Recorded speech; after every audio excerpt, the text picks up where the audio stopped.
The truck wars are heating up, and we just picked up a brand new Chevrolet Silverado 1500. Also, Mercedes-Benz introduced their new EQC SUV, part of their new plans for electrification. And we answer your questions next on Talking Cars.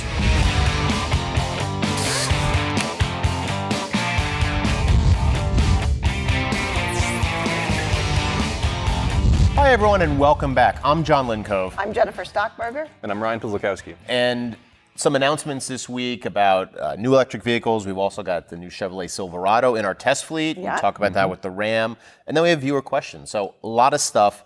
Let's jump in, Jen. Mercedes-Benz introduced showed their new EQC all-electric SUV. Can you tell us about it? Right, so this is the first in Mercedes EQ line of electric vehicles, so that's kind of a big deal. Electric intelligence is what it stands for, right? right? And C means that it's kind of C-class base size. C-class platform, right? So it all has meaning, right? I wondered what the German word for intelligence was that made it a Q, but anyway, different issue. But anyway, fully electric, 402 horsepower rating. Right. 80 kilowatt battery, floor mounted, which means some of the space stuff maybe isn't an issue.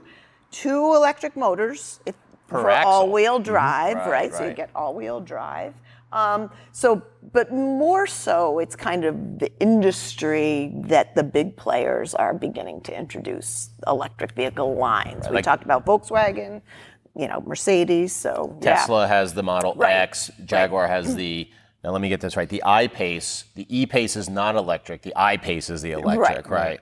So Ryan, it's kind of a GLC, Mercedes-Benz GLC SUV. What do you think of that model? And do you think it would translate well to electric? Yeah, I mean, it all sounds really good, actually, because the GLC we liked quite a bit here at the test track. I know I liked it. If they can make it actually go 200 miles. Right, I think that's the key. And it is that size of the GLC. I think they have something. The prices is probably not going to be low. I mean, let's face it. Yeah. That's the unfortunate part, I think. But maybe it'll be reasonable. I don't know. But I think they'll have something if they can do that. You know? I mean, they claim that you could charge in 40 minutes. The battery can, depending on the status of the charge. There's a lot of caveats with this announcement right now. From almost 80%, from 10% to 80% in 40 minutes. Right. But does it mean something big for the industry, or where does it fit? I think it's good news for the electrification industry, if you will. I don't know what you want to call it, but Mercedes is a big name, and they have the infrastructure and the knowledge, know-how to do this stuff on a bigger scale, I think, than even Tesla.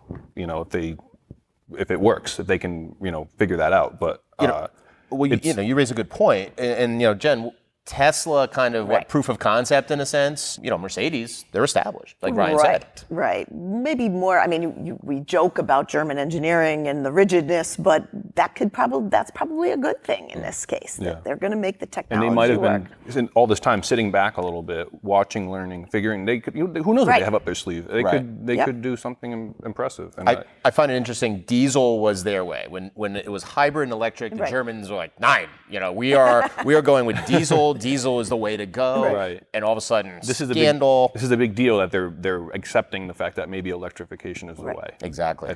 Well, I think there's 2. You talked about there's 2 tipping points. One, Ryan just mentioned, the 200 miles.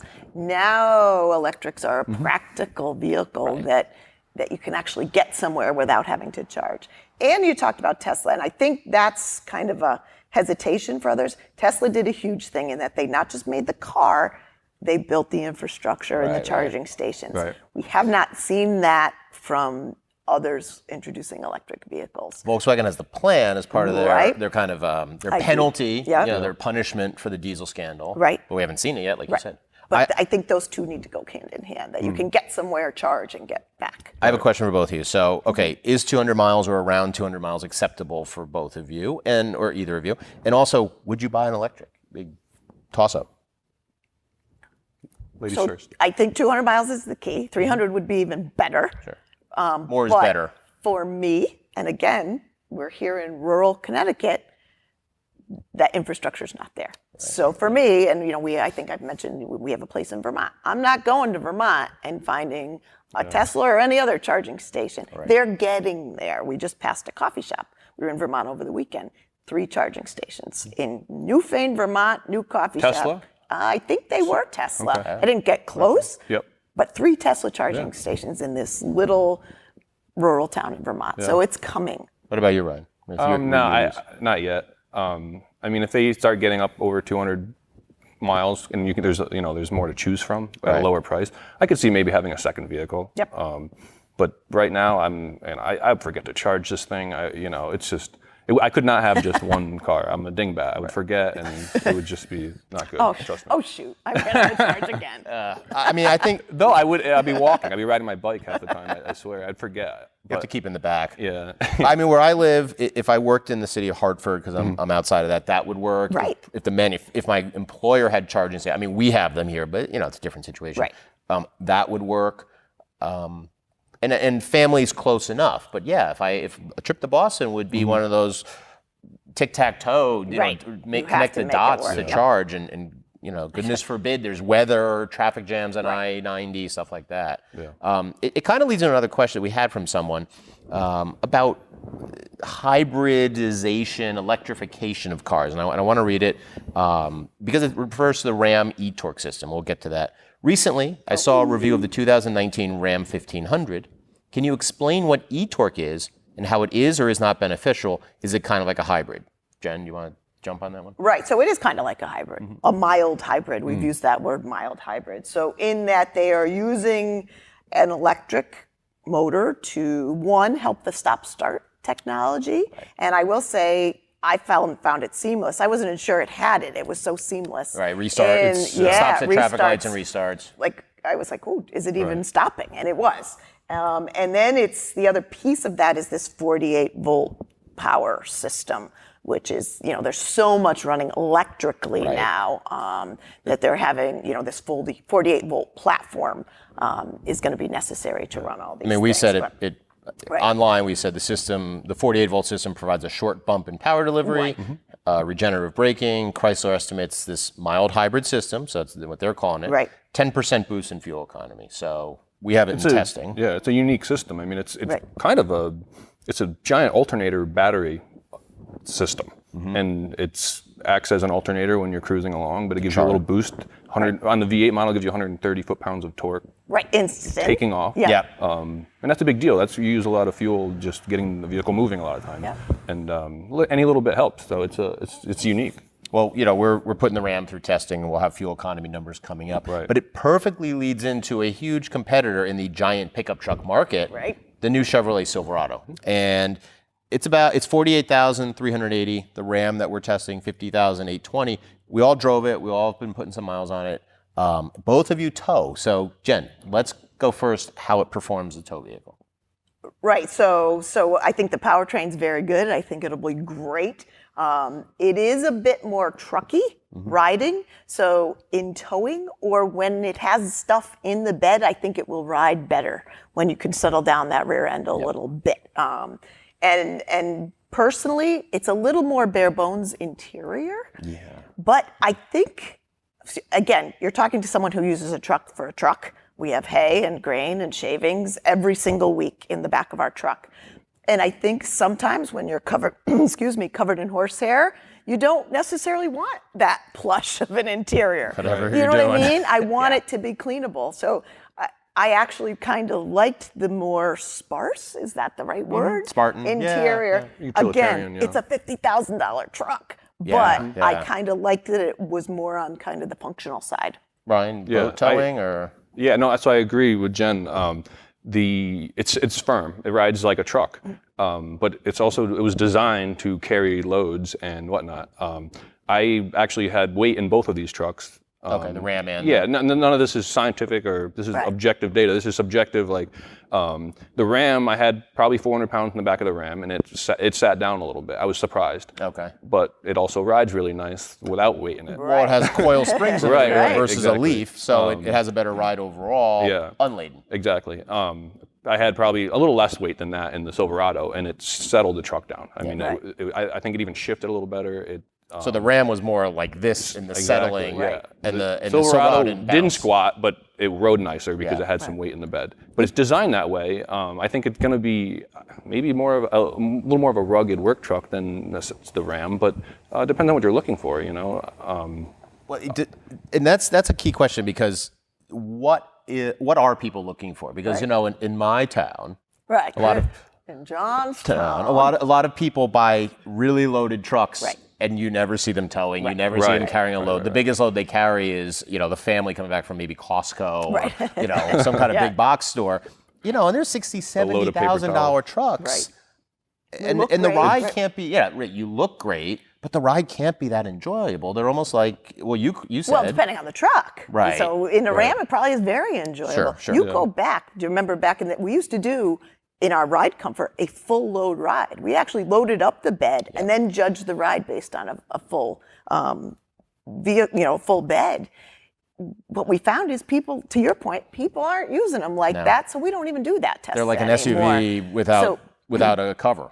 Yeah, so I would encourage people, you know, if you're between, I don't know what the right way to get a full load, maybe bring some sandbags or something along and do maybe a test drive both ways. Yeah. Before you if you're going to use it loaded, don't judge it completely on its unladen ride. You touched on something about the price, and I looked at them both. I mean, the Ram feels nicer.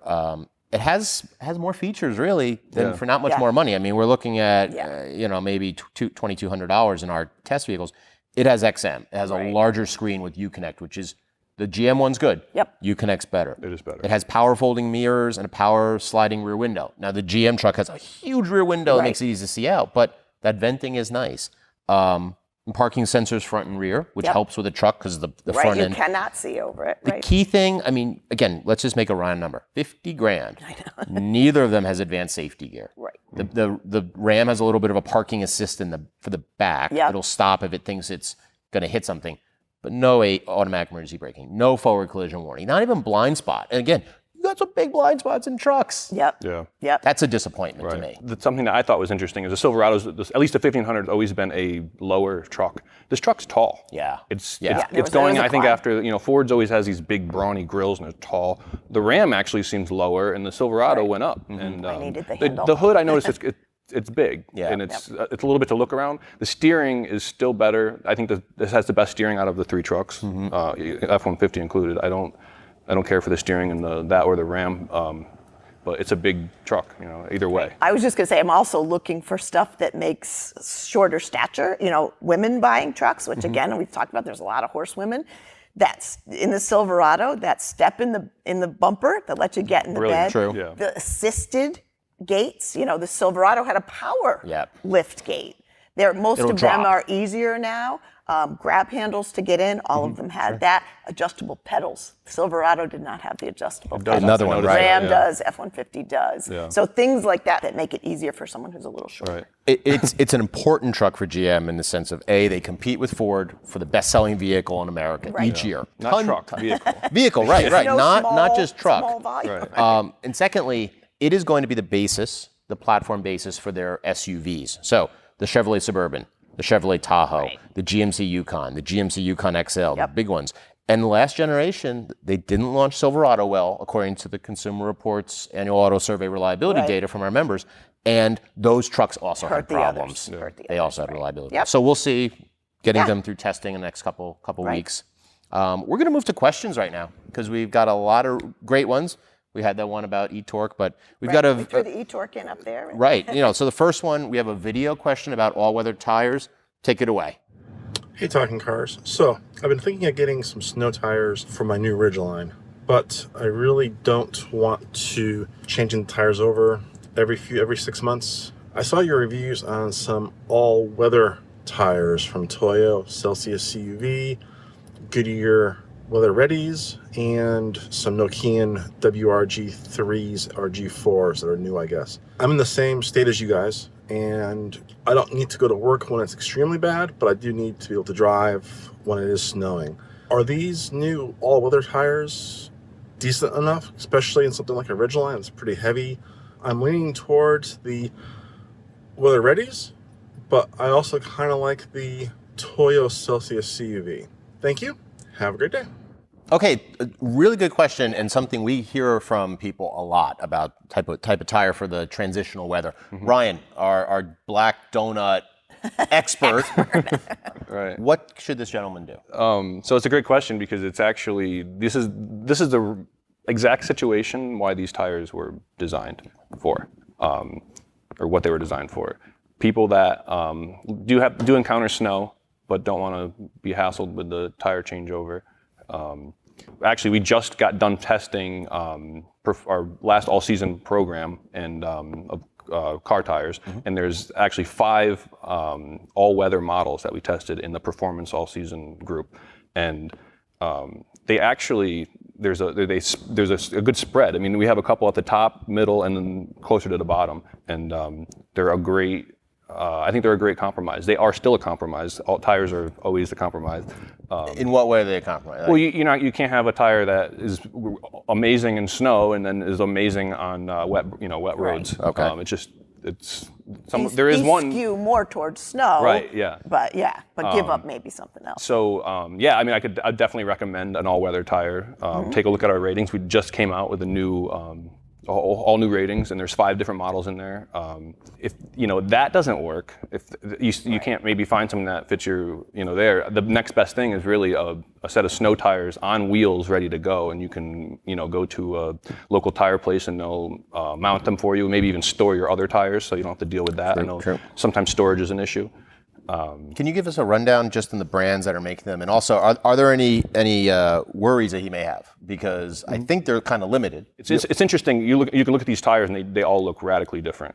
I mean, the Michelin looks almost like a summer tire, but they do it all with compounding. The grip comes from compounding. Right. The Nokian looks like a snow tire. It's really unique. But it's usable on dry roads. And exactly. If you look at our ratings, you'll see the benefits of each. So consumerreports.org, we've got our ratings, and we might have some free content up there too, but members can go to consumerreports.org. Also, send us your video questions. We really like those. Text it to talkingcars@icloud.com. Send them in via our YouTube site. Wherever we can get questions from you, we want to answer them. So moving on, we have a question from a young viewer who's buying his first car. Hi, I'm 15, I love cars, and I'm coming up on buying my first one. I live in a place that snows a lot, and my parents want me to buy a car with either 4x4 or all-wheel drive. I have no idea what to look into, and I have a budget of about $10,000. What should I get? So first I'm going to steal Jen's game because Stealing my everyone has to come with a suggestion, but I'm going to go to Jen first because Jen maintains a list. Top used cars for teens. Right. Fits right in here. Jen, Right. go. At the risk of being repetitive, just to say, we try to balance not too big, not too small, not too fast, not too slow, obviously reliable, obviously full of safety features. The Goldilocks And that's how of cars, Yeah, kind of right? the Goldilocks, and that's how we narrow that teen driver list. So my pick was, my gut at first was to go to all the Subarus, reliable. I think, I said I've leased one for my own daughter. But if you look, their resale prices are a little higher. So where I ended up for him is a RAV4. Toyota RAV4. Yeah, 2009 or later, excellent reliability. ESC was standard. I would really like you to get something with electronic stability control. Regardless of what you buy, please look for that. 4-cylinder, so it's not too quick. But fuel efficient. Fuel efficient. Reliability was excellent. Room, your all-wheel drive. That's where I settled on. Okay. RAV4. Ryan, what did you bring to the table? So I went down the Subaru road just because they, all-wheel drive and they do make great cars. A 2010 or later Legacy. The Impreza is too small. I think the Legacy is a little bigger. It's a nicer car, I think, a little more solid. And like Jen said, definitely try to get stability control. Right. 100%. I was looking. There's some Hyundai Santa Fe's mentioned, Yeah. Santa Fe Sport. There's, I saw the Forester. So I went with the Impreza. Both of you knocked it. We didn't knock it. I just did it. Yeah, Truly, I just did it. So I'm not knocking it. I just was weighing out. But you both gave reasons not to choose it here. Non-turbo.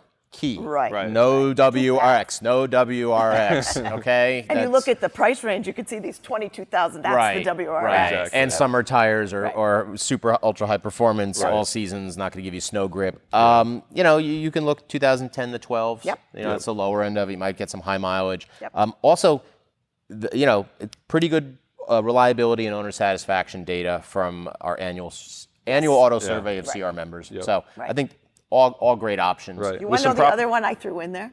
Toyota Matrix. There's just not a lot of them around. There is. That was a great car. You got to put snows. He wants an all-wheel drive or Right. four. Well, you can 4x4. get all-wheel drive. Oh. Yeah, you could get an all-wheel drive. But I thought that was Rare car. Yeah, rare car. Maybe not be able to find one, but Proper tires, though. that's on our list. Right, so. right. In any case. Right.